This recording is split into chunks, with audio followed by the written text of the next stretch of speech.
first heard Interpol when I was starting 9th grade. I first saw Old Joy when I moved to Boston to start my first semester at Emerson. Both mark the beginning and the end of different periods of my life, and both take immersions and re-immersions as their subject matter. I'd never had my heart properly broken until 8th grade. I was bad at telling girls my feelings, felt a kind of obligation to do so, even if I suspected it wasn't reciprocal, as if they were something I should be held accountable for rather than something I could simply keep secret, like everyone around me seemed to be able to. The details of the rejection are thorny and involve tragedy that has nothing to do with me.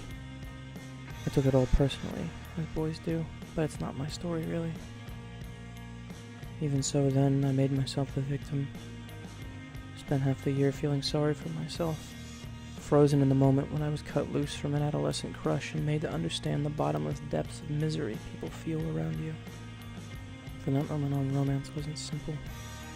I didn't understand at all what she felt, and in trying, I discovered so many things about life that I wasn't ready for. You're not ready to understand the kind of things that drive people to want to harm themselves in 8th grade. But those things do hit us all, in one way or another.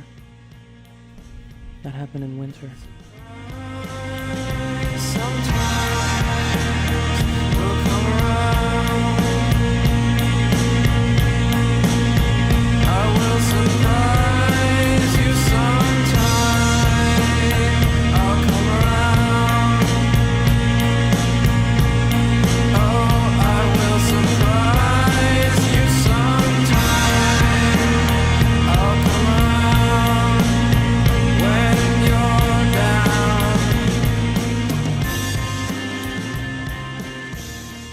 That summer, I was staring out a car window, listening to this song by Daniel Lanois, and it hit me. There was no afterlife. There couldn't be. Implicit in my understanding of the world as being determined by causal relationships between forces that would eventually stop moving was the fact of our being entirely alone and cosmically unimportant. The universe would eventually stop moving and all life would turn cold.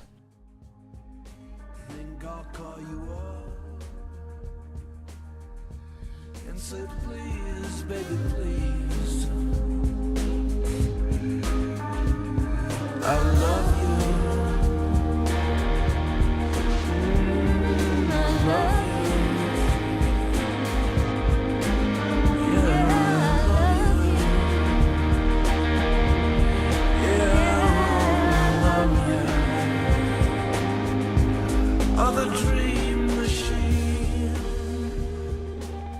Kelly Reichardt's Old Joy is about reckoning with this very idea. Of the past not standing still and merging with the present. Of trying to make life work for us and make sense without any of the security we once felt. Of trying to find purpose when we know there to be none. When I saw it, I was panicked and alone, living in the worst part of Boston by myself in a dirty apartment. Both of the film's protagonists were looking for some piece of their old life, or some calming truth about the lives they used to live. Do you remember Yogi? Sure, he stiffed us on the rent when he left town. Really? I forgot about that. Well, I ran into him in Big Sur last month. We had the most incredible night together. We were out under the stars, dancing to these drums. Everyone was jumping over these huge bonfires. I've never seen anything like it. Everyone there was just so joyful that night. Beautiful women, singing and dancing. I don't know, just a really, really amazing group of people. No shit. Yeah, you should have been there. I think Yogi got laid. I was looking for the same thing. I wrote emails day and night to my old friends, tried to stay in touch with them, tried to maintain the continuity of my adolescence, but it was gone. I hardly see any of them anymore. Watching the movie brought me back to the first time I heard Interpol. How it snapped me out of the depression I was experiencing and understanding for the first time. I played the album Turn on the Bright Lights in my headphones all that autumn and winter. It was minutes behind me the first time I held hands with a girl, the first time I kissed her. Those songs, the mountainous catharsis built into the structure of each one. I suddenly felt like someone had mapped where I'd been, what I'd been feeling. I never went far without their music, the gray sonic atmosphere, the celebratory sadness. This was my band. It felt like my life was really starting when I discovered their music.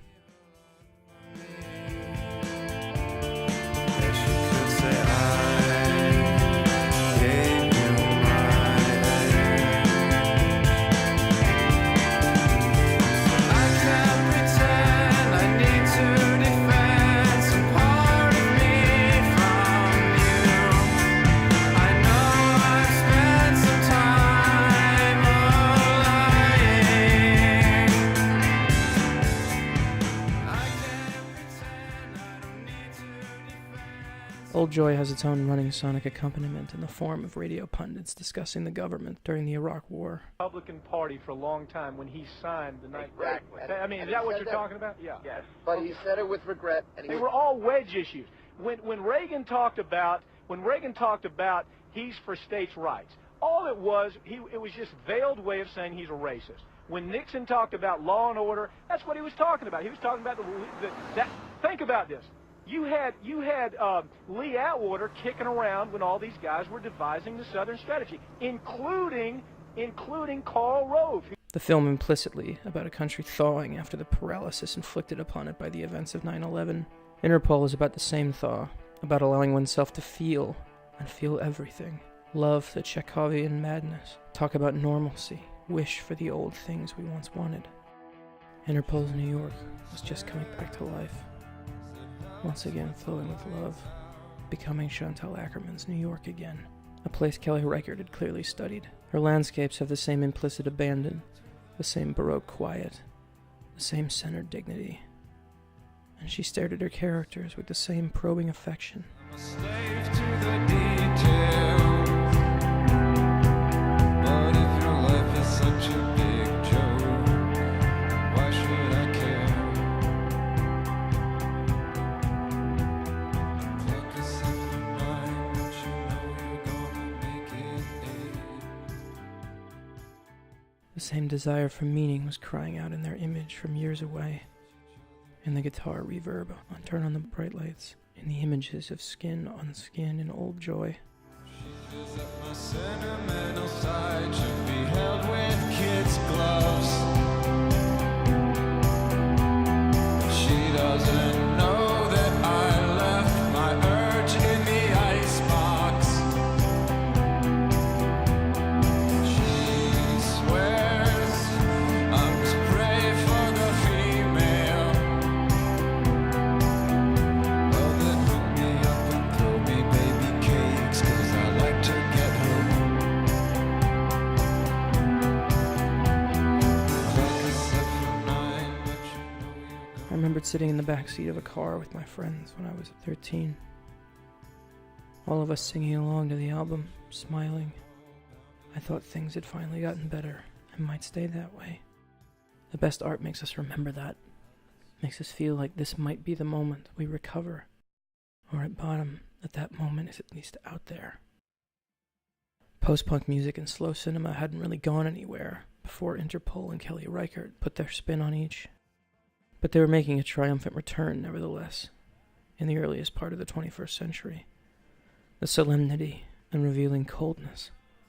The way their creators reached out to embrace the bleakness of existence. The real-time failure of life to make sense, and for us to do anything meaningful with it. Is it better to be happy, or to make a difference with the time we have? Interpol's melancholy release pulled me out of a miserable period of time, and reminded me that other people were just as lost as I was. That they needed the comfort of someone else's hands, to have permission to feel lost. Someone else has been here before, no matter how uncharted the territory seems, and how much the sadness hurts. And if they made it, so can we. so tired.